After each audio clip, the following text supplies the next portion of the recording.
വയസ്സ് 45. ജോലി മത്സ്യബന്ധന വള്ളങ്ങൾക്ക് കുടിവെള്ളം എത്തിച്ചു കൊടുക്കൽ. പേര് ഈശ്വർ മാൽപേ.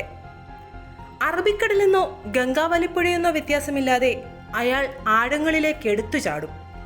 മുങ്ങിത്താഴുന്നവരുടെ ഈശ്വരനായി, അല്ലെങ്കിൽ മൃതദേഹങ്ങൾ വീണ്ടെടുക്കാൻ പുഴയോട് മല്ലിടുന്നവനായി. 2 പതിറ്റാണ്ടിനിടെ അയാൾ അറബിക്കടലിൻ്റെയും ഉടുപ്പിയിലെ പുഴകളിലെയും കാണാക്കയങ്ങളിൽ നിന്ന് രക്ഷിച്ചെടുത്തത് 20 പേരുടെ ജീവൻ. കടലും പുഴയും കവർന്നെടുത്ത 200 മൃതദേഹങ്ങൾ വേറെ. അടുത്ത കാലത്ത് നേടിയ സ്കൂബ ഡൈവിംഗ് ആണ് ആകെയുള്ള ശാസ്ത്രീയ പരിശീലനം. ബാക്കി കൈമുതലായുള്ളത് മനക്കരുത്ത് മാത്രം. വെള്ളത്തിന്റെ കുത്തൊഴുക്കും ആളൊഴുക്കും കുറഞ്ഞ തക്കം നോക്കി അയാൾ ഗംഗാവാലിയുടെ അടിത്തട്ട് മുഴുവൻ പരതുകയാണ്. ഷിരൂർ മണ്ണിടിച്ചിലിൽ മറഞ്ഞുപോയ ഒരു ലോറിക്ക് വേണ്ടി, ഡ്രൈവർ അർജുന് വേണ്ടി.